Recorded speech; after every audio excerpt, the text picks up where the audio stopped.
My name is Andy Wahlberger, and I am the Executive Director of Stanford Professionals in Real Estate. And we want to get this night started. We've got a full program. We're really looking forward to honoring Bob Lowe and Tad Toby. We welcome all of you. I'm going to turn the time over to our chairman, Sam Freshman, to start the evening. I want to welcome all of you on behalf of Spire, and particularly those people who have come to honor our honorees. And particularly, I have sort of a personal relationship with Tad. He and I are both of the class of '54, and I think we're the only 54 people here. I want to also thank those people who've made this dinner such a success. I want you to know that this is the first time, and it's a real tribute to our honorees, that we were completely sold out and had a waiting list of about 20 people.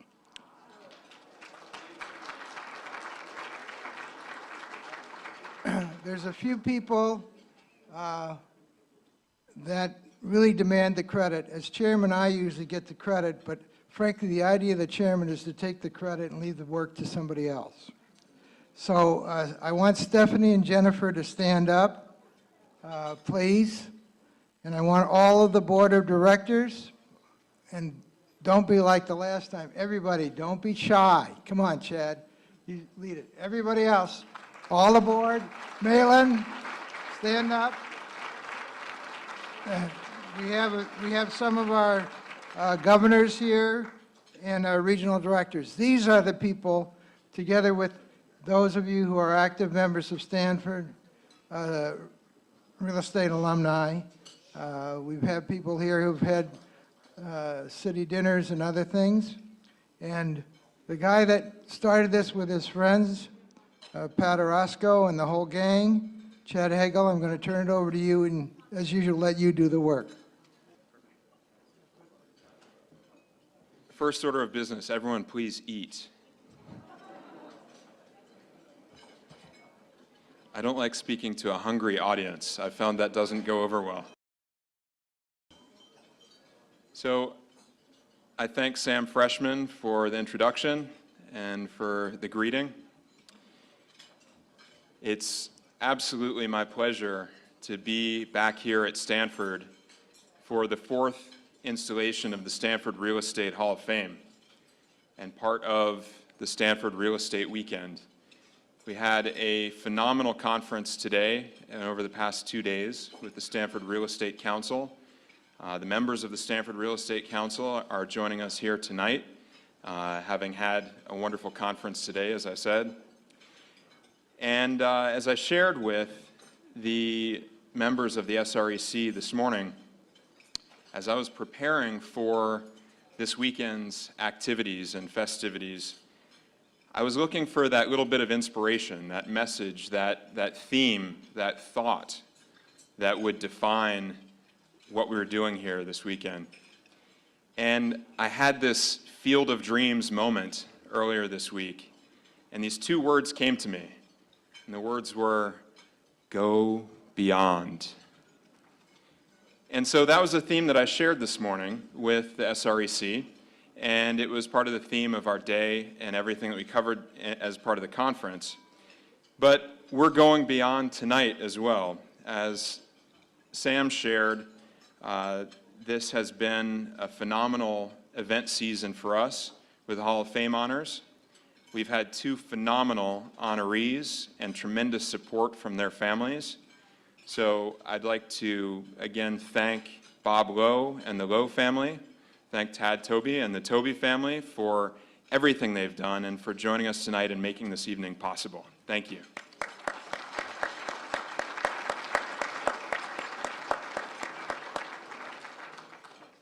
So going beyond, the SREC, just to fill you in a little bit, is the group in the collection of our highest level members who are truly luminaries from the real estate industry. And that group has now grown to 85 members in its fourth year and is capped at 100 members by charter. So we feel that by this time next year we'll be looking at a waiting list for that organization. And Spire, as an organization, has certainly gone beyond any of the expectations that I or my colleagues might have had 5 years ago when we founded the organization.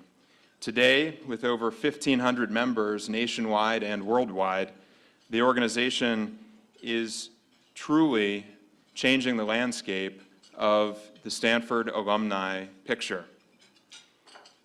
The group includes both alumni as well as spouses, sons, daughters, parents of alumni, and friends of Spire who have joined the organization because of the desire to share in this affiliation with Stanford and with everything we have to offer.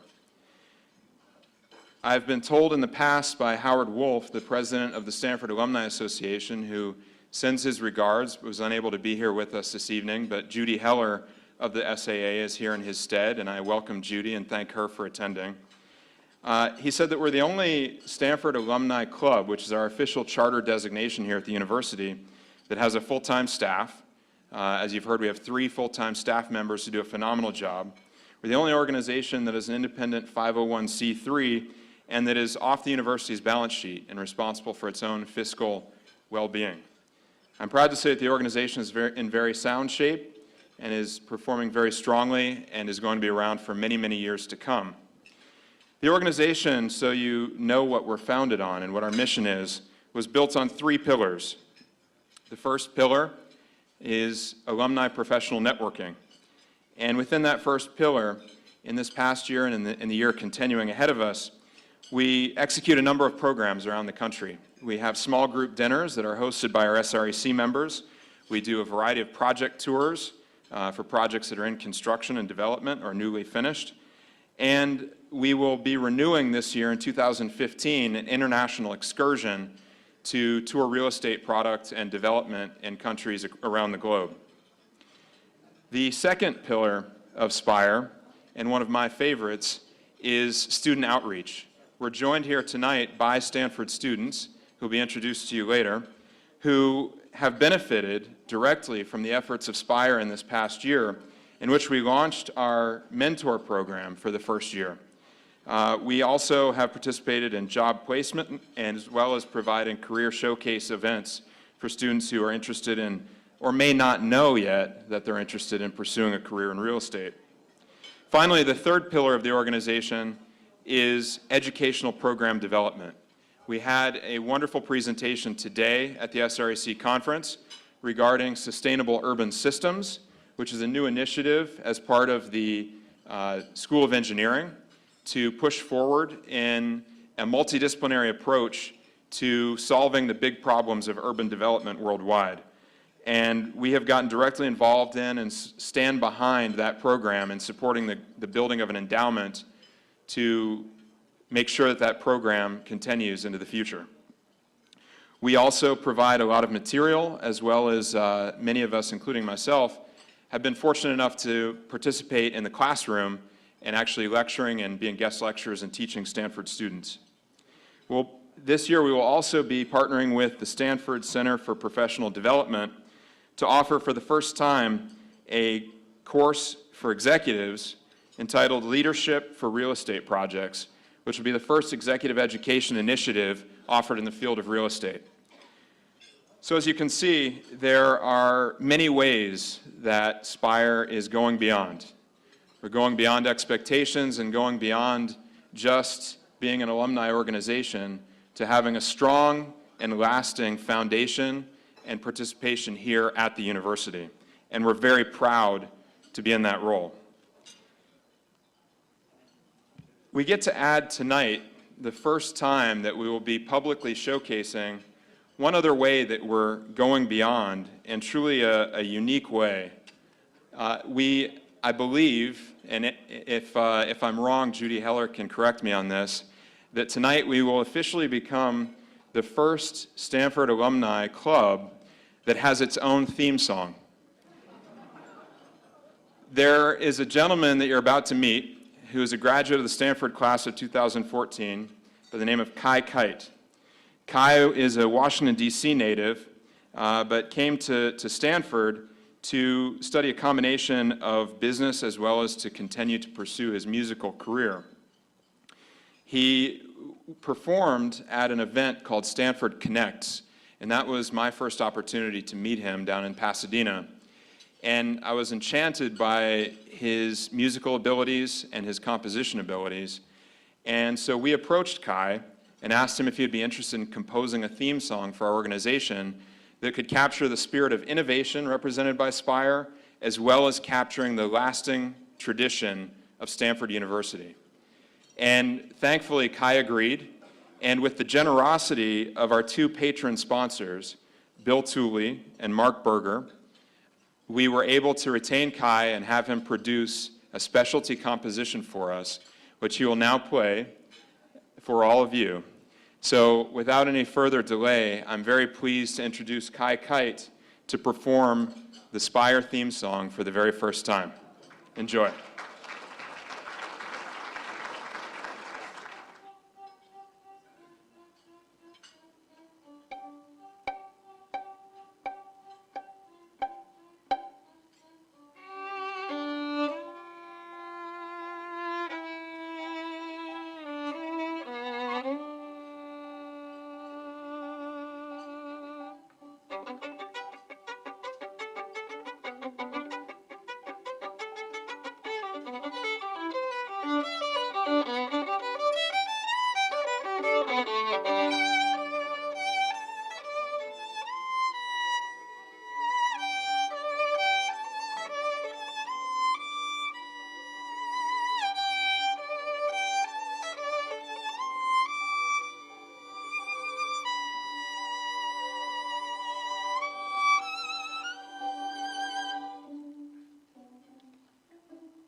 Isn't Kai awesome? It's been so much fun for us to work with him as we've worked on this composition. Please continue to finish up your salad, but we wanted to recognize 2 students tonight. One of the important things that we're doing is working on campus to fund, support, and help our students. And so we'd like to provide 2 grants tonight to current students and some of the work that you're doing. The first is Derek Oyang, and in a minute here you'll see some information about Derek. I invite Derek to come forward.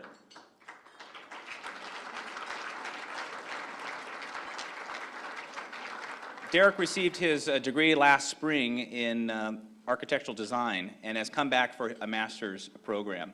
And his focus right now is called the Global Urban Development Program, and it's a global team of 21 students across multiple universities working in multidisciplinary teams, online collaboration on a real problem in Stockton. I invited Derek to come forward. We're going to provide this grant to him, and then we'll give him a 30-second elevator pitch to talk about the program that we're funding. Derek.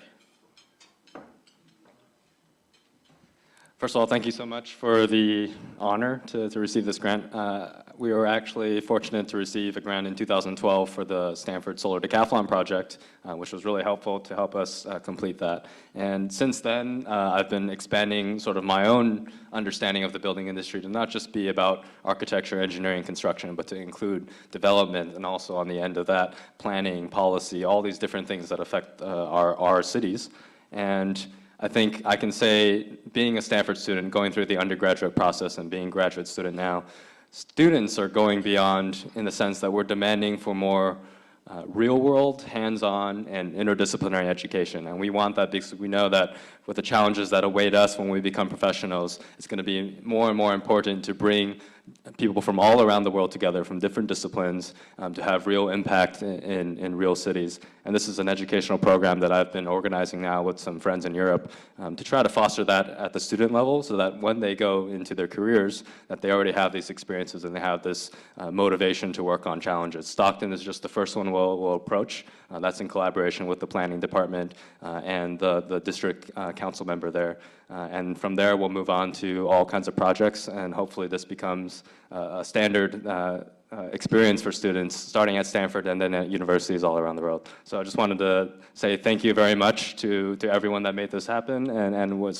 this grant will help us do even more to get these students actually to meet each other potentially, not just work online, and then give us more resources to keep doing this. So thank you very much.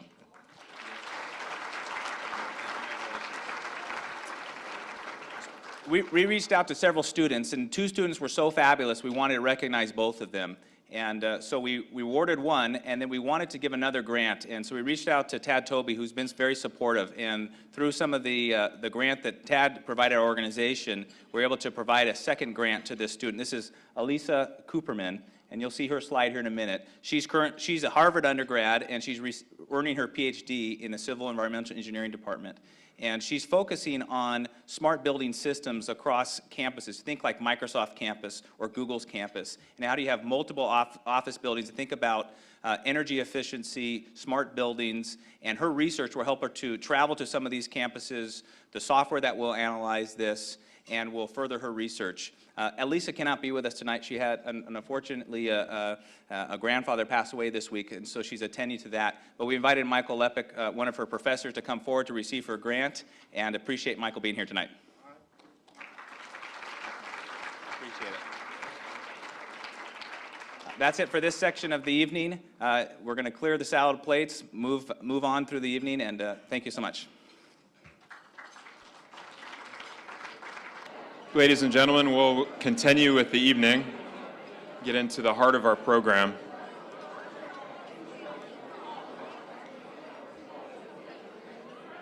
Each year, I'm truly honored, and it's quite a treat to be able to interact with the honorees, their families, their organizations, and this year is no exception. We have 2 phenomenal honorees in Bob Lowe and Tad Toby, and they have definitely distinguished themselves. They individually have gone beyond, as is the theme of our evening, and have established themselves as members of a community, members of the Stanford community, members of their local community.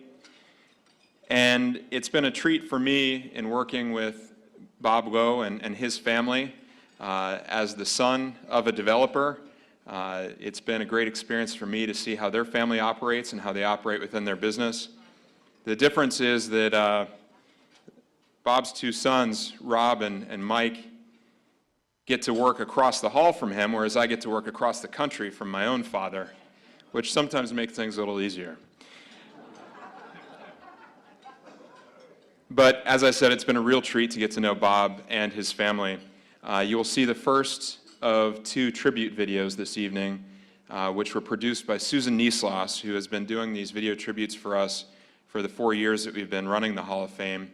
And I think you'll agree after you see the program that it's a phenomenal showcase of the life and achievement and the legacy of these two fine gentlemen.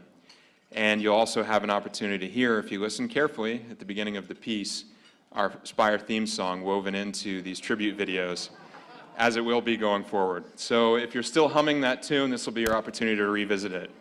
So without any further ado, I will turn it over to the video monitors. Enjoy the presentation.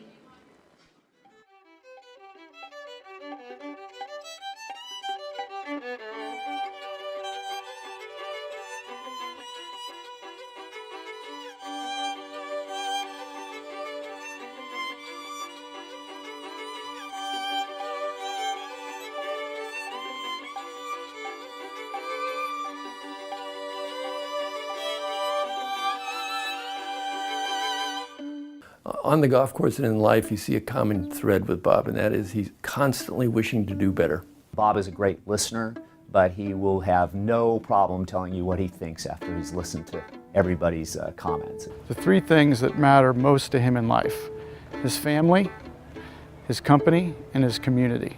Bob's a guy who's quiet in his demeanor. He's measured. His brain is working at 100 miles an hour all the time. I don't think I've ever heard him swear. He might have said gee whiz once or something, or drat, perhaps. If you want to get the most out of your resources, you want to get the job well done, the first call you'd make is to Bob Lowe. One of the key reasons for my dad's success in life, and particularly in business, has been his unflappability.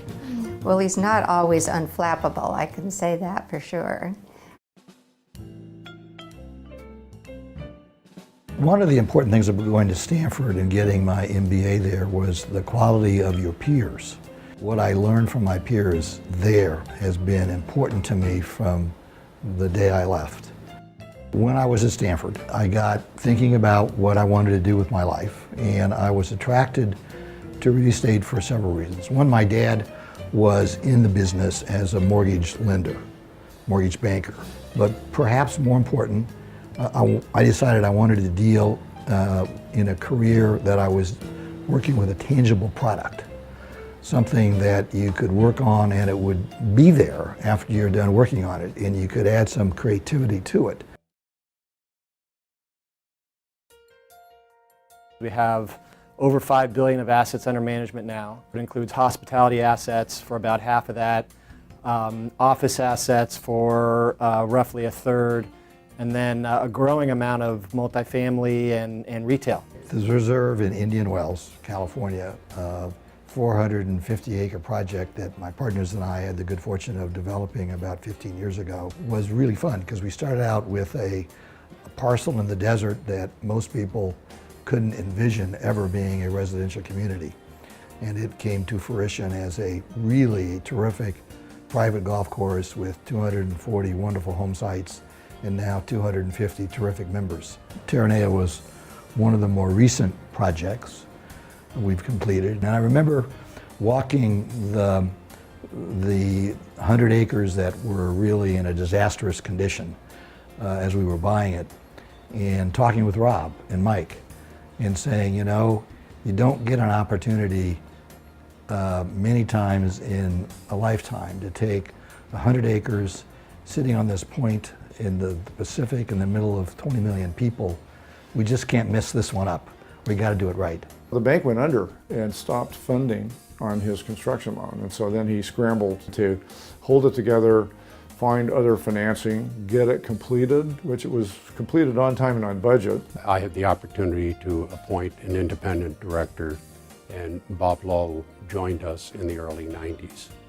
Thanks to Bob Lowe, we grew from $400 million revenue business with a staff of about 4,000 to today 45,000 employees doing $8 billion of revenue. We acquired the Howard Hughes Center, a massive development, master planned project.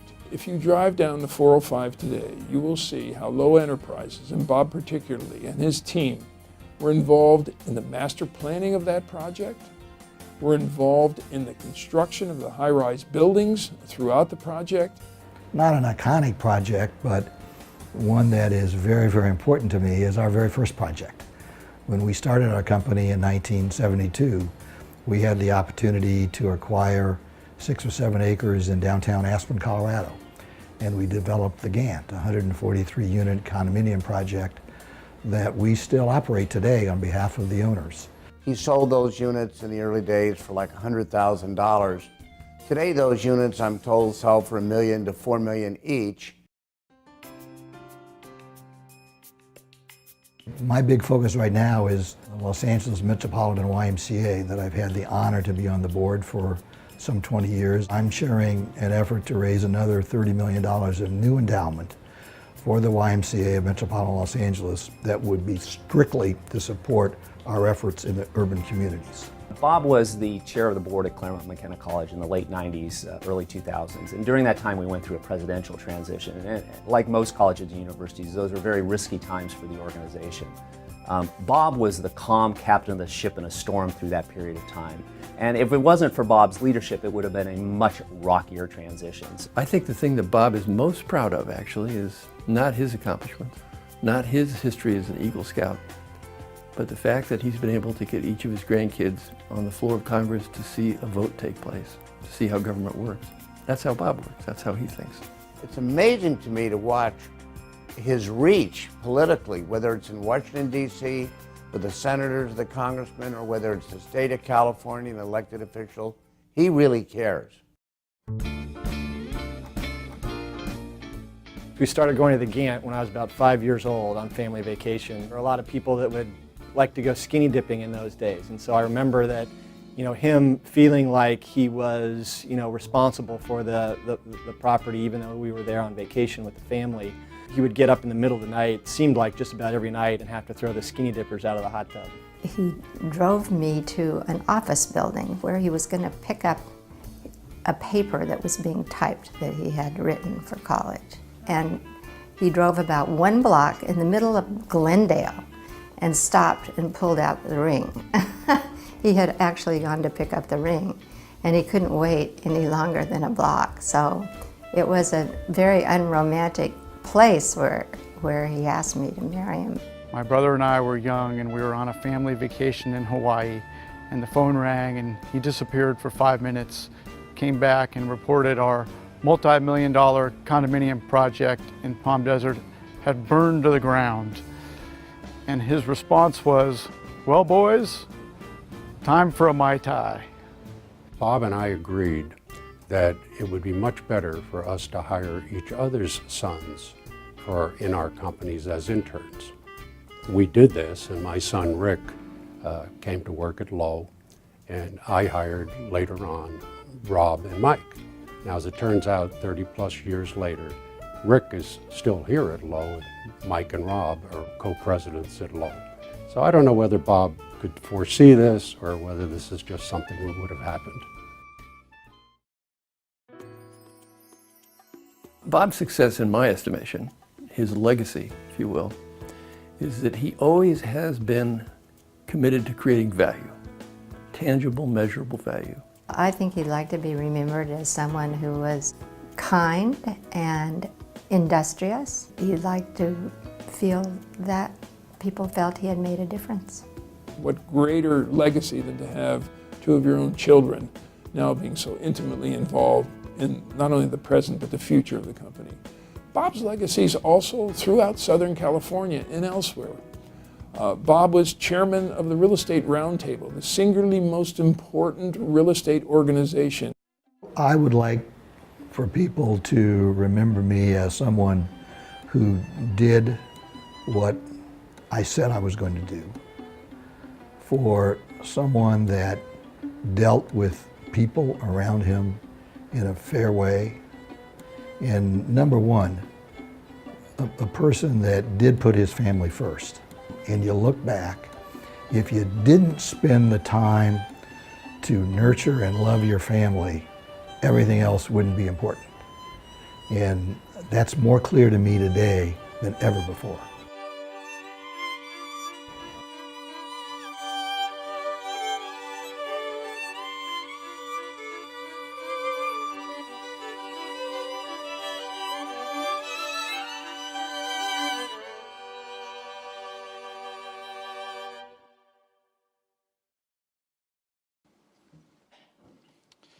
It's always good to be back here on campus. I think the last time I was in this spot, it was a parking lot, and my fraternity lied right over there, and either fortunately or unfortunately, the fraternity didn't make it through my sophomore year. We got thrown off campus, and I had a much better studying situation in my junior and senior years. But I mean, well done on that video. It's, I think it captures my dad so well that it doesn't leave a lot to be talked about. So maybe I'll just embellish or talk about a few of the items from that video. First of all, you notice that my mom and I contradicted each other on unflappability.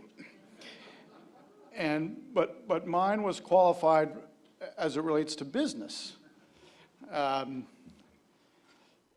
Second, Fred Allen mentioned that my dad never swears. Third, I think it was clear that you got that how important family is to him. Fourth, I think it's also clear how important sort of fair play and being fair and being treated fairly. And then finally, if you can kind of take it all in, you get a sense for how just the strong feeling of responsibility he has for everything that he's involved with. And all of that used to come to a rapid, a huge collision on family vacations. And my mom and my dad would just go through all this planning effort to make the perfect vacation. And then, of course, we'd miss a connection and the airlines wouldn't accommodate, or we got a car that was too small for all of us, or the rooms were wrong. And he had all that frustration from being unflappable that he had buried in the office, and it would get unleashed upon the poor individual in the travel industry that was getting in the way of our perfect vacation. But then on the other side, there was the office, and he has been this calm leader that has guided Low Enterprises through tremendous success. And that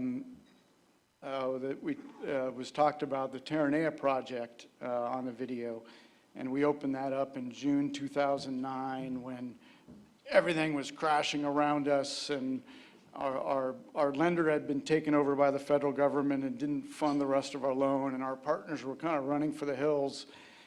And it seemed like every day something new was hitting us, but my dad was there calmly through that whole process, and we would carefully address each issue, make decisions, move on to the next day.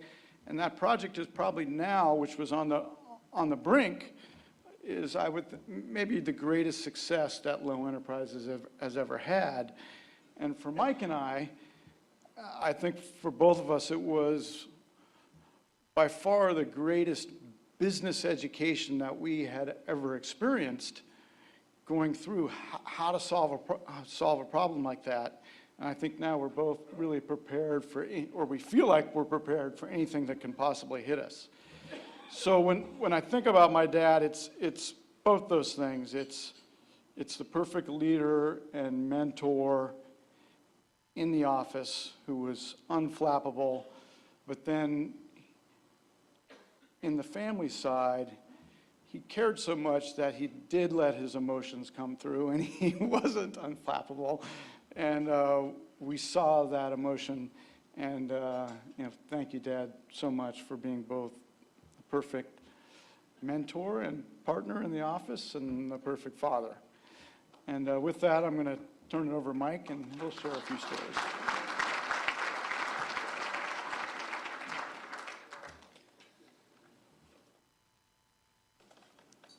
So my freshman dorm was right there, and his fraternity was right there. And we did overlap a year. It was not a good thing.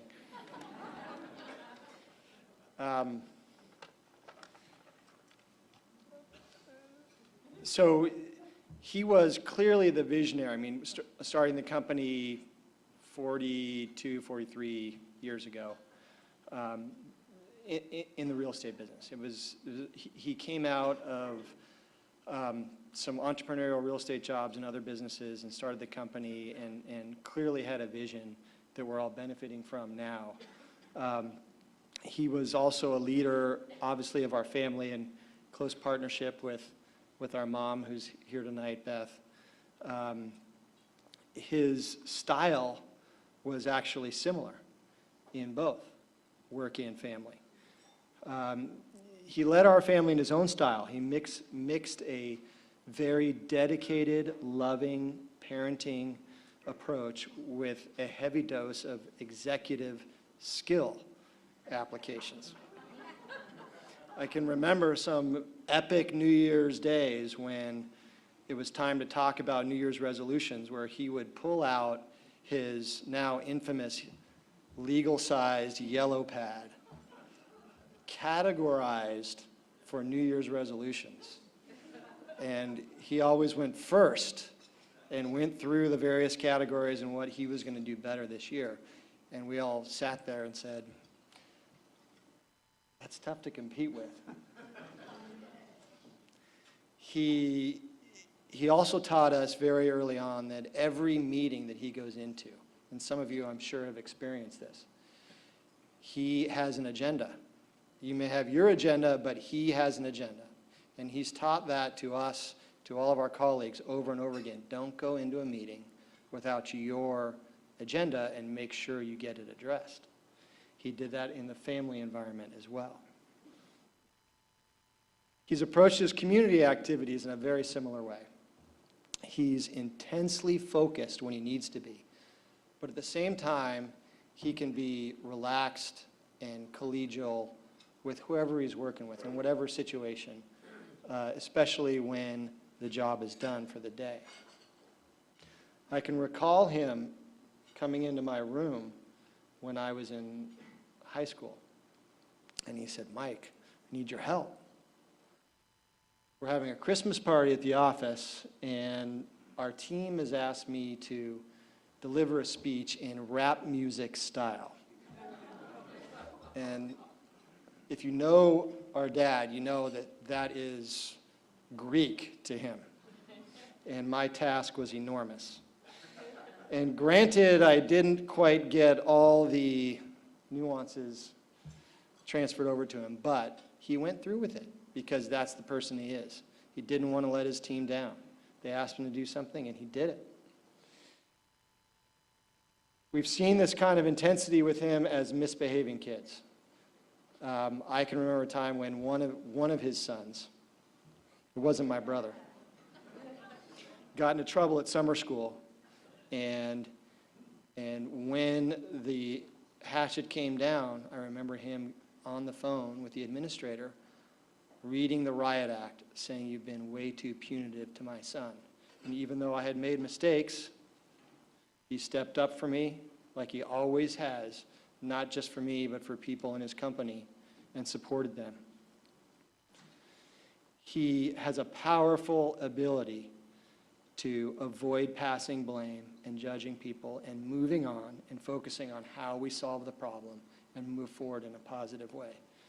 And I've seen the value of that so many times in my life as a son and as employee of Low Enterprises. So as sons, we respect him as a close life advisor. We trust that he always has our best interests in his mind. We witness him every day now at 74 years old, selflessly transitioning the leadership of the firm that he built starting 42 years ago and transferring the leadership to the next generation. Not only Rob and I, but the other key senior management team of our firm. And he's doing it in a way where he has our best interests in his mind and not his. And it's really enviable to watch that process unfold. And as dads and businessmen and hopefully aspiring community leaders compared to what he's done, the two of us have been blessed with the opportunity to learn from the best. Listening him to his, to the story that I told on the video tonight, that lesson of him throwing the skinny dippers out of the pool when we were in very young age was actually very powerful. We saw him stepping up above the line and committing to what he says and what he's taught all of us every day. It is do the right thing, do what you say you're going to do, and always put family first. And speaking of family, with all 6 of his core family nucleus, not only he and Beth and Rob and I, but our 2 wives, we both met and have Stanford degrees. So Stanford has played a huge role in our family. So this honor is something that we're particularly pleased for him to be receiving. And I'm particularly pleased to see that he is actually joining the Stanford Hall of Fame even before Andrew Luck. So we really have a milestone here tonight that Dad can be really proud of. So on behalf of my dad and mom and Christy and Suzanne and Rob and I, we want to wish you big congratulations.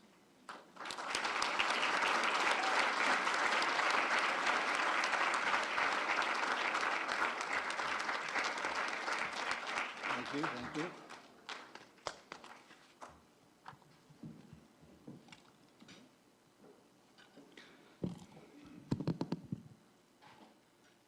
Wow. Thank you very much, Rob and Mike, for those really kind comments. Among other things, you guys are making my gradual move into retirement both productive and enjoyable. It is a great evening. I hope you are all enjoying it. I certainly am. I'm pleased to have my Northern California family here with me this evening. My brother Tom and his wife Sue and their family and my nieces and nephews. Thank you for being here. I am particularly honored to share this evening with Tad Toby. I had the great fortune of being born in this country. I have real admiration for Tad, who did not have that advantage and yet has achieved the American dream. Congratulations to you, Tad.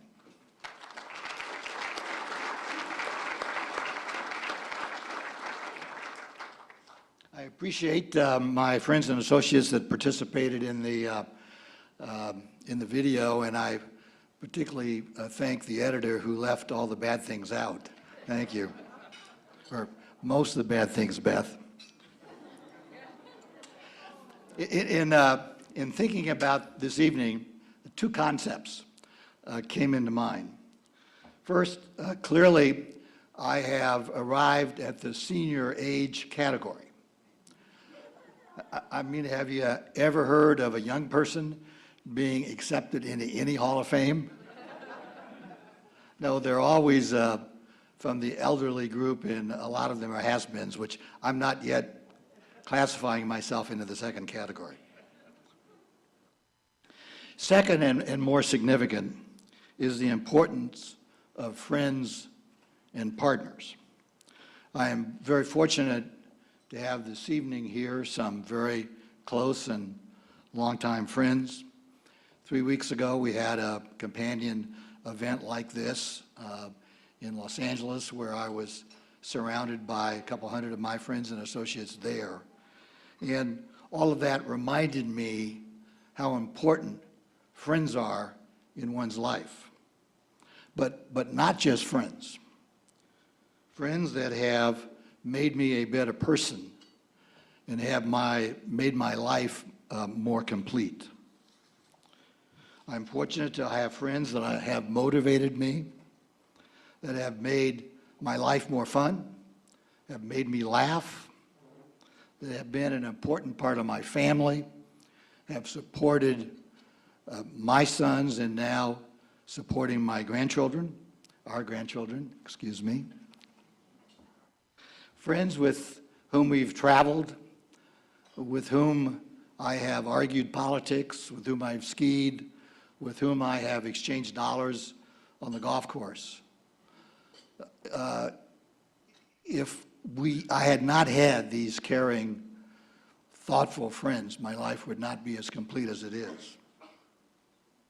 Let's talk about partners and the importance of partnerships. As a young man just starting my career, I learned the importance of selecting good partners. It was clear to me then that I was motivated to accomplish more than I was capable of doing myself. I wanted to build more projects.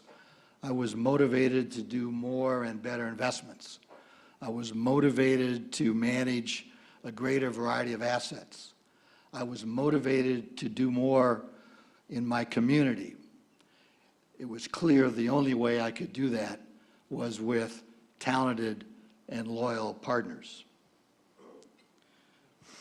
We have built Low enterprises around talented and loyal partners. Our bankers and financial partners have enabled us to do more. Our lawyers and consultants have brought things together and made deals work. Our agents in the real estate industry have represented us well. And my partners at Low, what can I say? Some of them have been at my side for most of the 42 years. All have contributed. They have made me so fortunate and so proud. My partners in the community at Stanford, at Claremont McKenna College, at the Low Institute of Political Economy, the YMCA of Metropolitan Los Angeles, my church, my other activities I've chosen to be involved with. It's made my life more fulfilling because of the partners I've had along with me. Rob and Mike, now my partners in building our firm for the future. I'm actually enjoying beginning to work for you guys. I am fortunate. We'll talk about your bonus later. I got my bonus tonight, thanks. I have a great relationship with their wives, with our grandchildren. It's really terrific.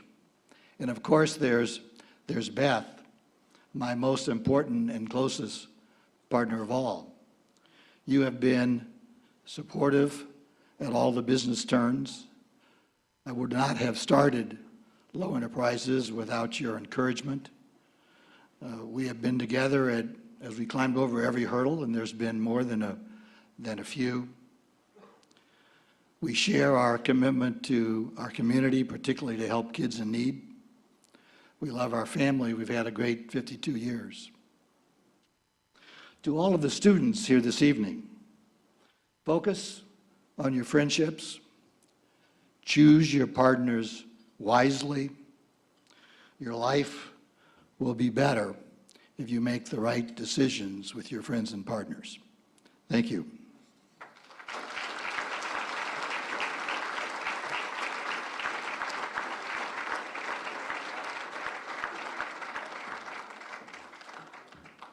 It is with tremendous pleasure that we present on behalf of Spire this plaque to recognize Bob Lowe and his induction into the Stanford Real Estate Hall of Fame. Congratulations, Bob.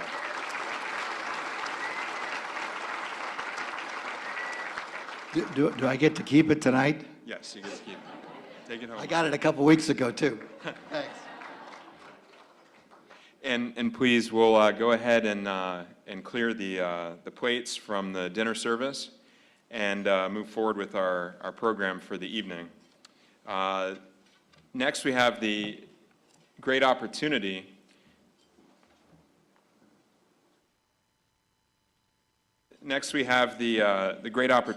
to again go beyond what we've done in the past as Spire, and that is that tonight, for the very first time as an organization, though it is our 4th Stanford Real Estate Honors Banquet, it is the first time that we have the opportunity to honor a member of the Stanford faculty.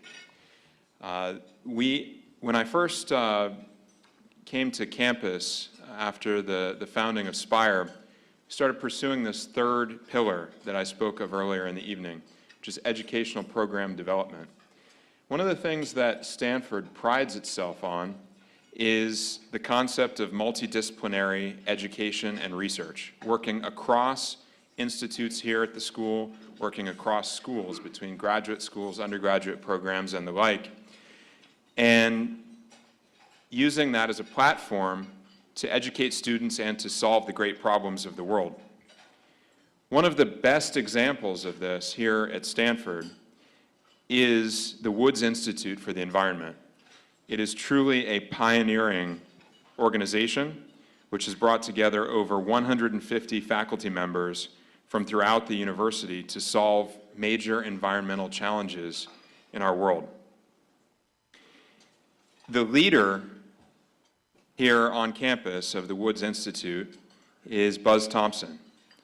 Buzz Thompson is not only a professor of natural resources law here at Stanford, but as I said, he is the director of the Woods Institute for the Environment.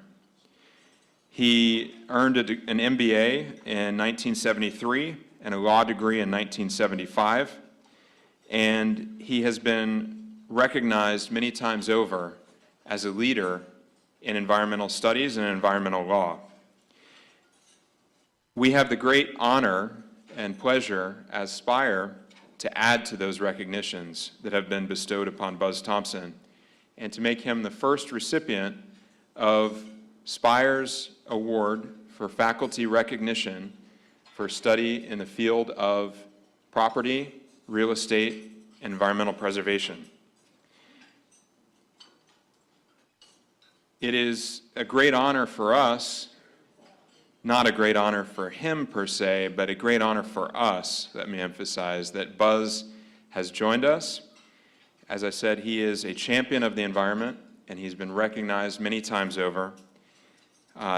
And one of the topics that he has studied the most, and I think is very important to those of us here in California, is water. It is one of our most precious resources. It is the lifeblood of development and the lifeblood of our survival here. And he, in accepting his award tonight, has also agreed to share with us some remarks regarding his studies and some remarks regarding the future of water and this precious resource here in the state of California. So it is my pleasure to welcome to the stage, both to receive his honor and to present to us this evening, Buzz Thompson, the director of the Woods Institute for the Environment here at Stanford.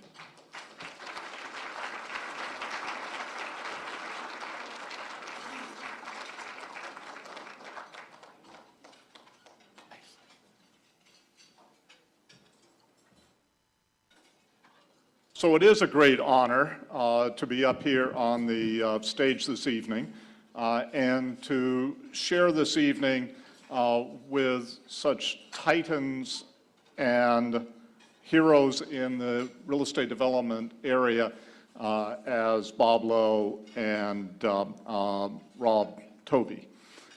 Tobey.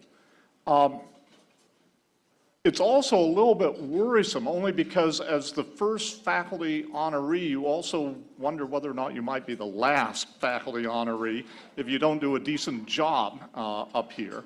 So I'm going to keep my remarks relatively short, and I really just want to talk about three things. The first thing is I want to welcome you all back to Stanford University if you haven't been here recently.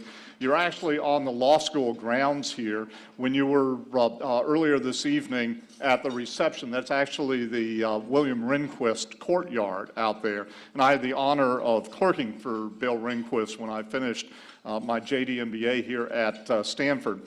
Bill Rehnquist always advised that I should start out any sort of a talk of this nature by giving a lawyer joke, because you were supposed to act contrary to stereotype by actually showing that you had a sense of humor as a lawyer. And I used to try that all of the time, but unfortunately I found that none of the lawyers in the crowd ever found those jokes very funny, and all of the non-lawyers in the crowd never realized they were jokes. So as a result of that, I've actually stopped doing that. So the second thing I want to do is I just want to thank Spire. I want to thank Spire for creating such a robust alumni organization as this. I also want to thank Spire for all of the support that you have provided to Stanford University through programs such as the Sustainable Urban Systems program, which is a new program here at Stanford, which is really designed to ensure that the billions of people around the world that are pouring in greater numbers every day into urban areas have decent housing and a decent environment within which to live. I also want to thank you for all of the support that you are providing Stanford students today. I can tell you that the Stanford students who are here this evening and those that are on the campus as a whole are, number one, exceptionally bright, exceptionally creative. Second of all, they truly care about society, and they want to make sure that they, through their careers, actually contribute to the betterment of society. And third of all, they're not waiting until they graduate in order to be able to take their skills and improve society. Many of them, while they are students here, are actually creating businesses, are creating nonprofit organizations, and making this a better world for everybody who lives within it.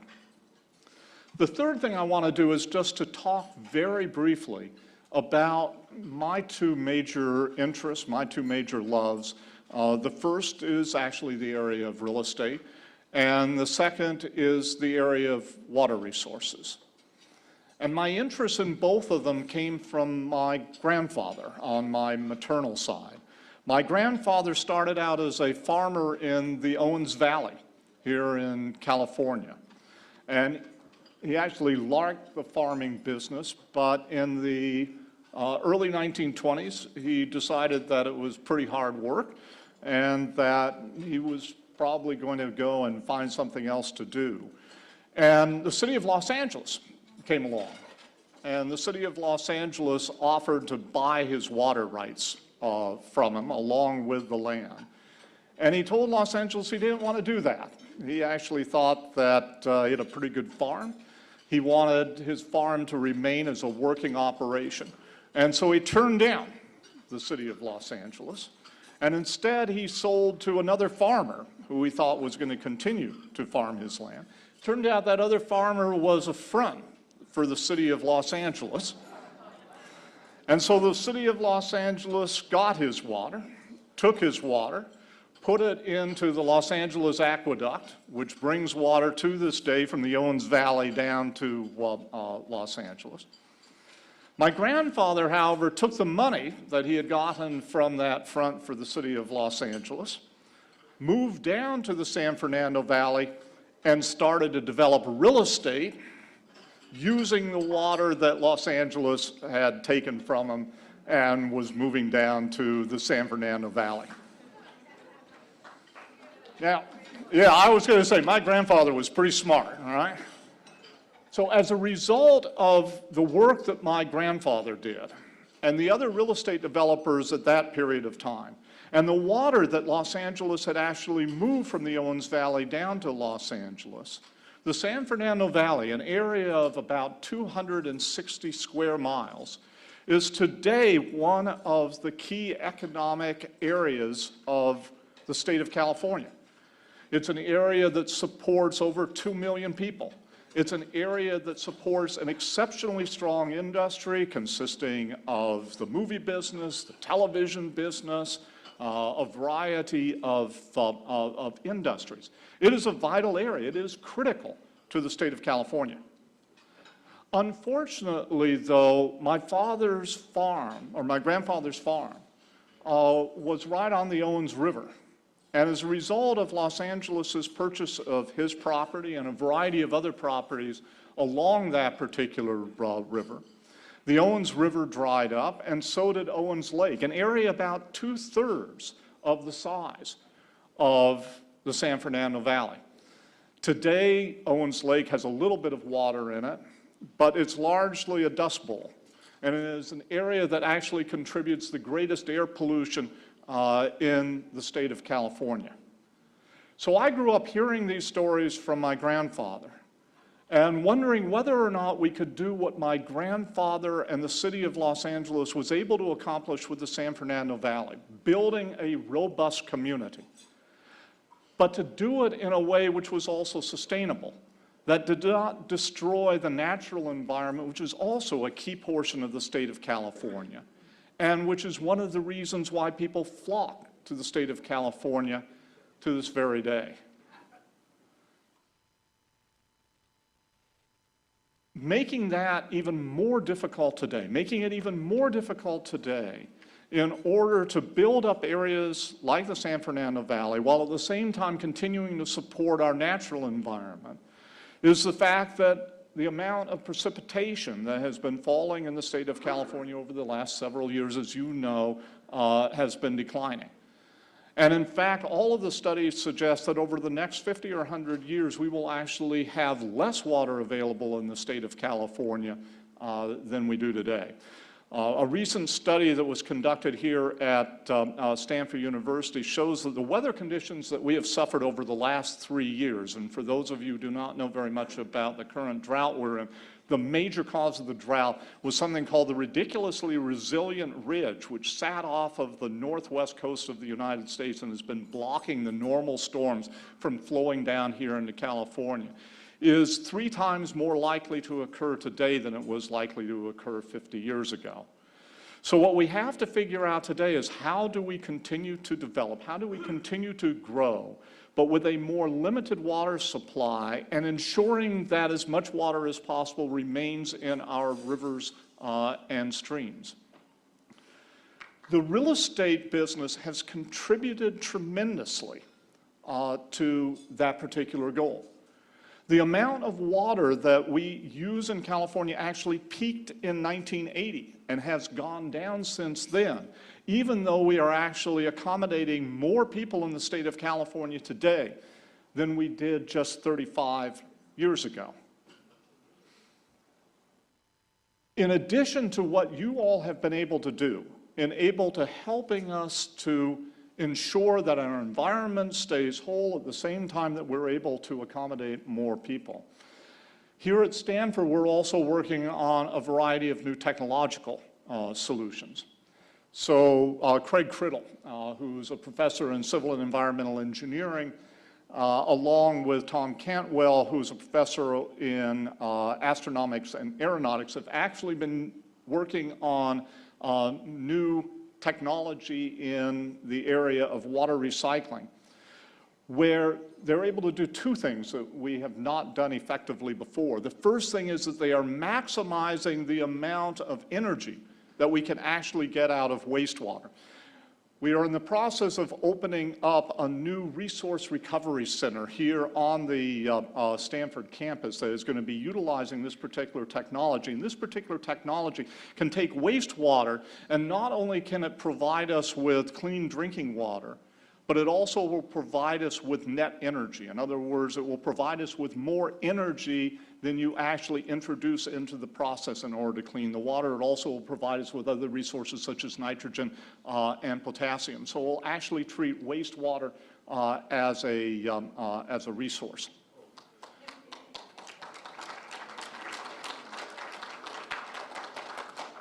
In addition to that, this particular technology is highly decentralized, so that historically what we have been doing is collecting wastewater, moving it down to a centralized wastewater facility, treating that, and if you think about where you build wastewater facilities are always at the lowest point in a city, because historically what we would do is we would take that water and we would dispose of it in a river or stream.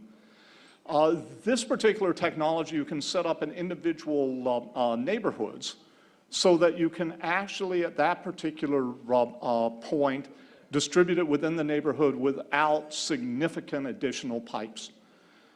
So my hope is that working jointly with you, working between the type of technology that's being developed here and the dedication that the real estate business has had to actually preserving water, that we in the future will, again, be able to accomplish something that my grandfather would have appreciated, which is being able to furnish the needs of future generations while at the same time protecting the environment, which is critical to us all. So thank you very much. So as our final touch to finish the evening, it's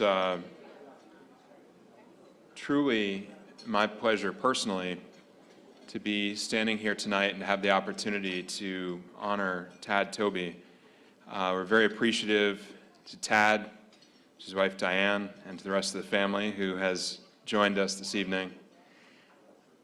As a fellow Jew and as a fellow descendant of Polish immigrants, it means a lot to me to have the opportunity to honor Tad and his legacy, not only everything he's done for Stanford and for the real estate community and for being truly an icon of the community, but also for everything that he has done for the Jewish immigrant community and for the Jewish community back in Poland. So you'll see a lot of this come out in the video. I found this a very personally touching video tribute to Tad, and I'll let the video take it away from here and tell the rest of the story. Thank you.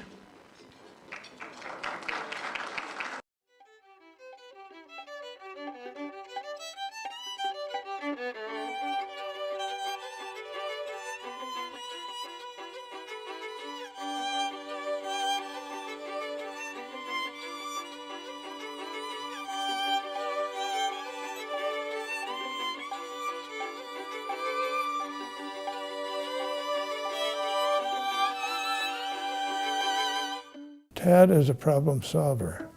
He's constructive. He's always trying to see how to make something better. He really loves people, and he wants to do whatever he possibly can to help everybody. Have a good time. A very unassuming guy. I think the first impression I had of him was I wanted to go out and buy him some clothes because Tad was in jeans and you wouldn't find him in Neiman Marcus shopping there. A thoughtful, probing, almost relentless study of any opportunity and process, and an extraordinary good taste in people. He's a remarkable person, a slightly too conservative for me, but I think everyone who knows him understands. Tad can see other viewpoints, but not for terribly long. He is an articulate conservative and impatient with what he thinks is destructive political correctness. I love talking to Tad about his own personal history, which is a great American success story, pulling yourself up by the bootstraps. And, it's clear everything he is and everything he does today comes directly out of that. I was born in Krakow, Poland, which was the ancient capital city. The family moved to Warsaw. My mother and father were on a business trip in the United States. When they got to New York and kind of had a chance to think about what was going on in Europe at that time, I think they got a sense about it that maybe the people that were living in Poland and Eastern Europe probably didn't get. I made a real significant effort really to subsume my early childhood and become, you know, an all-American kid. I mean, I fell in love with the United States of America. I didn't want to be thought of as a refugee.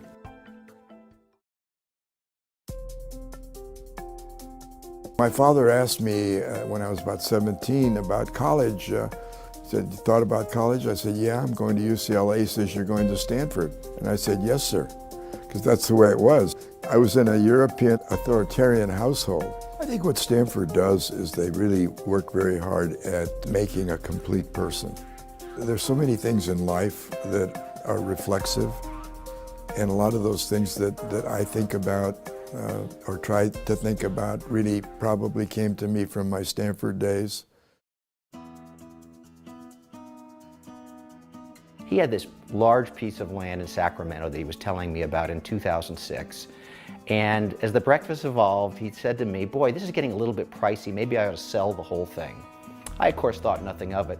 But he did tell me that he sold it a couple months later, and that was 6 months before the housing market crashed. Pretty awesome timing.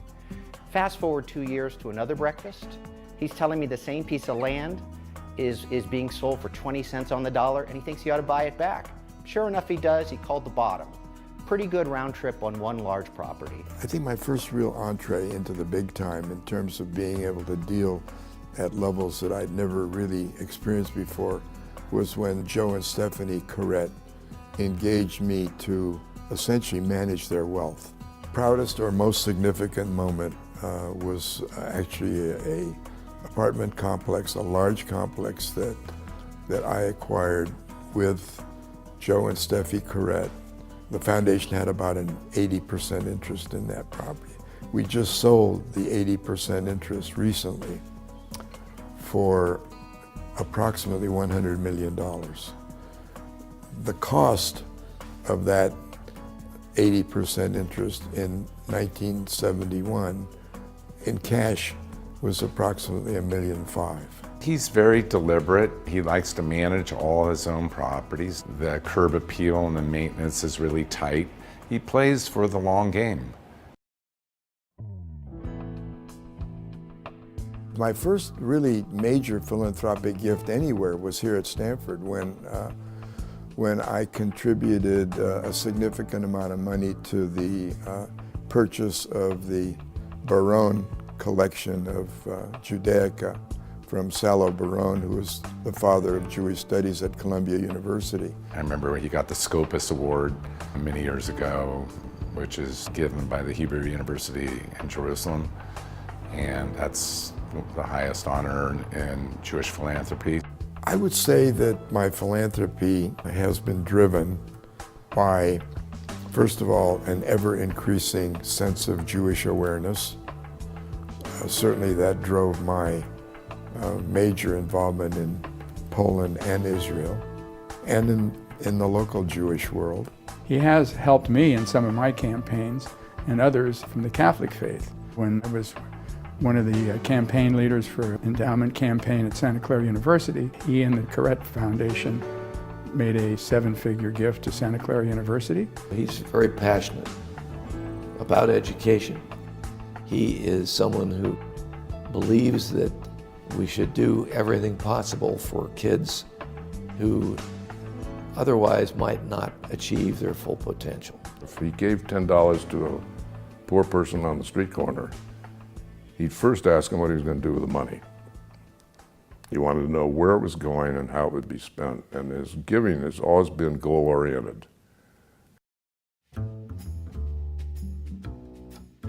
He came over to breakfast at my house on campus, just the two of us there, and I made him scrambled eggs. He loved them, and he keeps talking about my scrambled eggs. Wants to come back and have another invitation.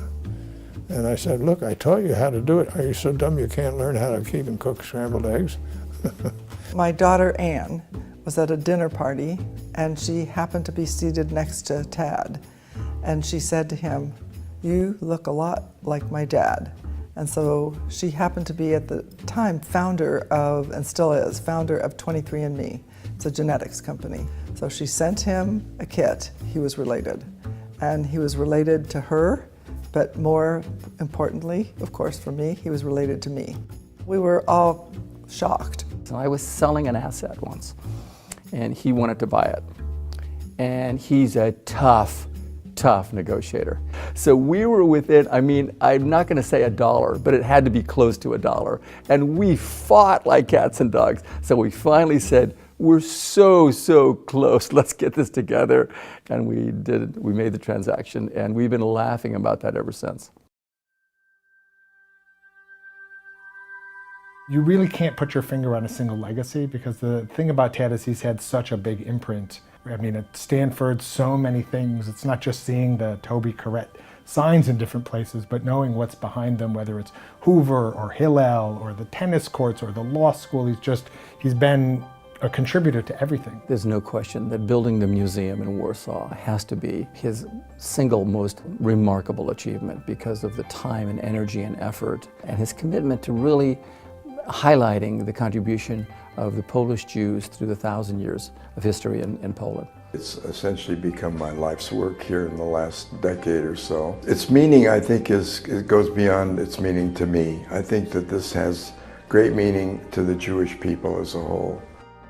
I think he would like to be remembered as he will be, as he deserves to be, as a man of passion for good deals and for good causes. He has the legacy of support for worthwhile ideas. He has the legacy of the kind of philanthropist who doesn't simply give resources, but if it's worth giving resources, it's worth spending some personal time. To be able to escape a very bad situation that probably would have meant certain death for me, and to integrate myself into the American culture seamlessly and be involved in a nation and a country that has offered so many opportunities to me. So I guess all the components of that would be a definition of pride. I'm immensely satisfied.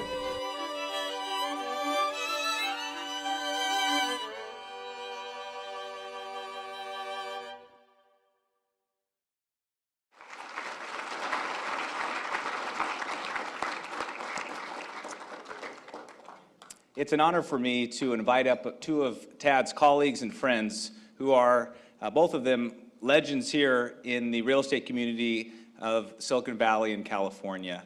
First, I'd like to invite George Marcus, chairman of Marcus Millchap Company and chairman of Essex Property Trust. And following George, we will invite John Sobrato, founder and principal of the Sobrato Organization. As you know, the Sobrato Organization is a preeminent developer here in the Silicon Valley. I'd like to invite George and John to come forward.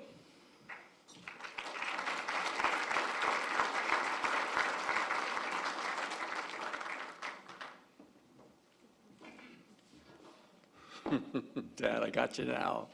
You know, this has been way too serious this evening. Come on, give me a break. Is Stanford this serious? Come on, please. We have known each other for an awfully long time, and the video you just saw is absolutely true. We have negotiated over the years. I'm in the apartment ownership and operations business, and he has been very active in that business as well. And I must admit, you've been tough. This so close stuff didn't work because you always got what you wanted. I didn't get anything I wanted. This was awful. Tonight I want to pay you back. That's it. That's it. That's it. Very tough, no. 2 minutes, George. 2 minutes. You know, that table's been keeping time. Stanford people cannot keep time. No, this is terrible. This is good. As you may or may not know, Marcus Millchap is a brokerage company. So Tad and I have gotten to know each other over literally almost 40 years now, Tad. It's been really terrific. And he knew that I operated a brokerage company, and he said, I'm sure, privately to himself, if he can operate a brokerage company, I can do better than that. So we bought a brokerage company called BT Commercial. He improved BT, and he doesn't remember this, but he told me, he said, you know, that industry is the most unprofessional industry I've ever seen. So he put one of his executives in charge. He did the strategy. They quadrupled the revenue, and he sold it for an enormous multiple of what he bought it for, and that meant more philanthropy dollars for all the causes you've been engaged in. But the best experience, one of the really remarkable experiences I've had, is I've been working like all of you have, and those of you who are students are going to be working hard. You know, 24/7 is not uncommon in the real estate industry, and there's nothing God graceful about our business. Our business is tough. You know, it's subject to all the rules of everything else. So, but somehow Tad was very, very concerned about the community, the broader community, the global community, the Jewish community, his legacy here at Stanford. And I knew that, and I had never been involved in philanthropy. And I asked him, maybe it's about 5 or 6 years ago, I think, and you know, we periodically have lunch, and I said, would you just sort of educate me a little bit about philanthropy? And I learned a word. It's called collaborative funder. Here's what a collaborative funder is. It's coming. Here's a collaborative funder. So you saw about the remarkable Jewish museum that he initiated and financed. And I go over there with him, and I've been very engaged. And before you know it, I am the investor of the kosher restaurant in the Jewish Museum. So I began to figure this out slowly. You know, I'm just not as quick as Dad. So the philanthropy I learned was Tad's philanthropy. So everything he likes, I give money to. So this is the best thing that's ever happened. I tried to keep it light tonight, and I meant it. I'll save a couple of serious words. Our best investment together was the USFL, though. You still owe me for that. Oh, you can imagine. I want you to imagine this. There's about 10 investors. We're sitting there. I think you raised $10 million, and I wanted to know what the lowest investment was, and you said, no, you can't invest that much. No, it's too little. I said, okay, no. Call me back the next day. We'll take it. And then they would sit around. All the investors would sit around. When they take us from $10 million into the NFL, we're going to make $1 billion. I'm thinking, no. There is a substance they're smoking that I don't know about, because there's no chance. 3 years later, it went poof. But that's okay. It was one of those, no, it was really wonderful, because those $5,000 hot dogs, nice.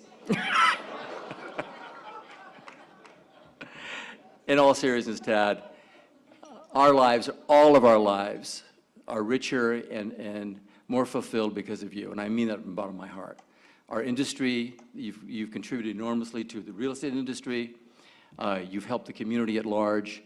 And you really live by the words that Aristotle believed a fulfilled life would be. And that's surrounded by wonderful friends, beautiful family, and contribute to the community. Thank you, thank you, thank you for what you do.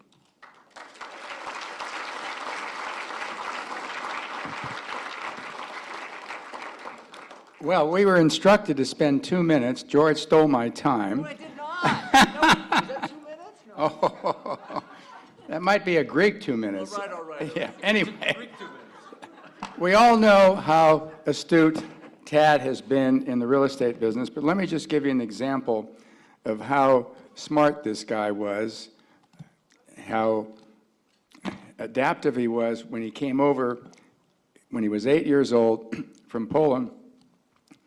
He arrived in New York. He only could speak German and Polish. So what does his parents do? They sent him to a summer camp up in upstate New York. He was up there for two and a half months, wasn't it, Tad? Couldn't speak a word of English. He was able to assimilate with the rest of the kids. He came back after 2.5 months, and he was fluent in English. That gives you an idea of how smart this guy is. Also, we talked about his philanthropy. I can tell you, it's not strictly Jewish causes or conservative causes. We mentioned his 7-figure gift to Santa Clara University, where I went to school. But not only that, he's been on the board at USF in San Francisco, Notre Dame in Belmont, and he, frankly, spreads his money around. And I'm delighted to have Tad as a friend and to be able to work on a number of common projects. So, Tad, you certainly deserve this accolades this evening. And with that, I'm going to close. Thank you. Amazing.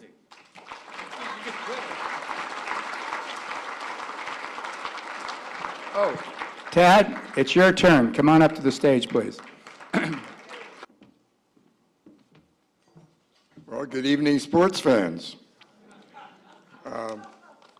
You know, I don't think I've had anybody say so many nice things about me since I was bar mitzvahed. And actually, you know, George is right. I hate wearing a tie and I hate wearing jackets, and, you know, I'm a jeans and t-shirt sort of guy.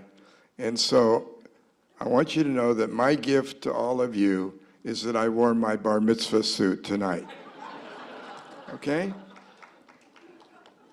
Well, first of all, just as a normal order of business, I really very greatly appreciate George, your wonderful comments, and John, your friendship, and the things that we've done together are very, very special for me. I really appreciate the honor that has been bestowed on me, a Jewish refugee from Poland, if you will, with a little bit extra on the side. And I really am grateful to Spire and to Fred Allen and Andy Wahlberger for recruiting me to have this extraordinary evening. It's a very special experience for me. It's particularly special because I'm here with friends and family, and I've had the opportunity to, you know, to have just about everybody in this room, you know, enrich my life. I want to just say a couple things. First of all, for my co-honoree this evening, Bob Lowe. First of all, Bob, I'm honored to be here, recognized along with you. You're an example for all of us. The empire that you've built, the relationships that you've developed with your family, the warmth that you've engendered with your sons. You know, it's not easy to have two sons in business with you. I'm sure that there's been some issues and problems from time to time, but you've managed to do it with grace and with style, and I admire you for that, and I thank you for joining me in this great evening tonight. While I'm on that subject, I apologize to Aspire for a no-show at the induction in Los Angeles. Just so happened that this event has spanned two different evenings, one in Los Angeles in late October and tonight. And unfortunately, or fortunately, for which, however, you know, it looks to me and to my family, I was part of a mission to Warsaw to celebrate the international grand opening of the extraordinary Jewish Museum in Warsaw. And I couldn't be in two places at once. And so, again, my apologies for missing, but I understand that my dear friend Governor Pete Wilson did an extraordinary job in receiving the induction in my behalf, and I'm very grateful to him, and he is indeed a dear friend. You did something in your comments that I really totally agree with, and I think what you did is you painted a tapestry of all of the people in your life that have shaped you and have helped you in your business and have philosophically made you the individual that you are. And you know that there's no question that that's a universal truth. We are not citizens on an island.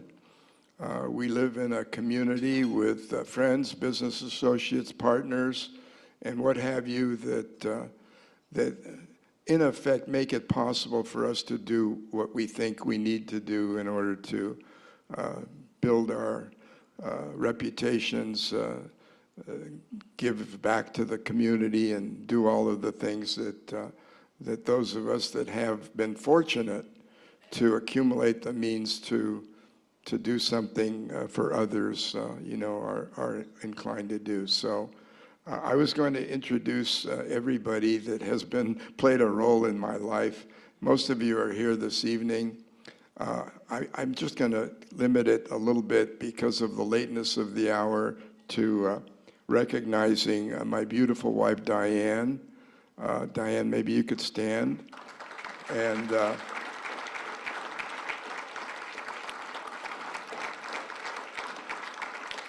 And you know, Diane, it's not easy to be married to me. Let me say that. Not easy to do anything with me. Diane has weathered, many, many days when, I'm not around the house very much. She has had to tolerate, in many cases, an absentee father, which, is painful, but it happened to me, and I, looking back on it now, it's one of the things that I'd like to change if I could. However, I do have two wonderful sons here tonight that represent my total brood of 6 children. So Mark and Sean, if you could just stand, I'd appreciate. Sean. My children, by the way, there's a little vignette there, a little story about me that I think is special. My youngest just celebrated his 12th birthday, and my oldest, Mark, is here today, and Mark is 58. And I think that's pretty good night's work. 57? Are you sure? Is it 58 or 57? Yeah, sure. Diane is sitting next to her father, who is a very dear person in my life. And when I was getting ready to ask for Diane's hand in marriage, being of the old country, I thought I had to do this in the traditional way. So I went to visit Gus, and I said, Gus, your daughter Diane and I have been spending a lot of time together, and with your blessing, we'd like to get married. And he beamed and said, gee, that's wonderful, that's terrific, it's going to be great having you in the family. And I said, not so fast. There is one thing I want to ask you about. And he said, what is it? And I said, do you mind if I call you Daddy? So that's just a special little personal story that I thought you'd appreciate. With reference to this evening, one of the things that I've been privileged to do at Stanford is to do a lot of things at Stanford. And I was reminded when I walked in here to the Rehnquist courtyard that Larry Kramer, who was the prior dean of the Stanford Law School, wonderful scholar, and I would say on the liberal side of the political equation. He knew, obviously, that I was sort of one of the members of the vast right-wing conspiracy.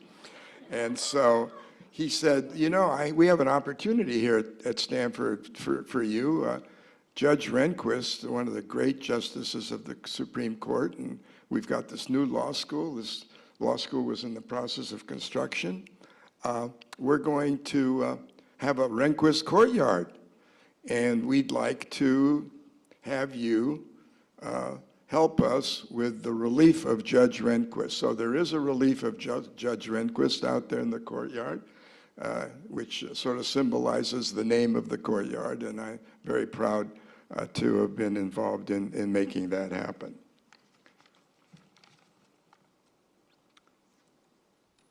Actually, you know, I had a lot of other things that I wanted to tell you about, but out of the lateness of the evening, I'm simply going to thank you, and I'm going to particularly thank the various people that are here that have come out for me, and you know, my dear business associates and partners and people that really have made a huge difference in my life, which I have heartfelt appreciation for. And if it were not for the lateness of the hour, although I did talk to Fred Allen about possibly postponing this recognition of me till the year 2015, but he thought we ought to get it over with tonight. So one other thought, the film that you saw tonight made several references to my love of this great country of ours. And indeed, if you stop and think about the various stories that we've heard here tonight and the successes of the individuals that have the privilege of coming to this great campus and the careers that they've managed to fashion for themselves, there isn't a country in the world that would be possible in other than the United States of America. So God bless the United States of America, and God bless all of you. Thank you.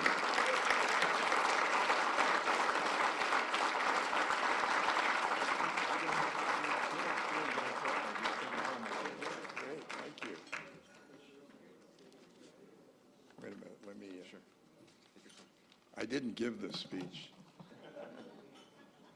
Congratulations. Thank you, thank you.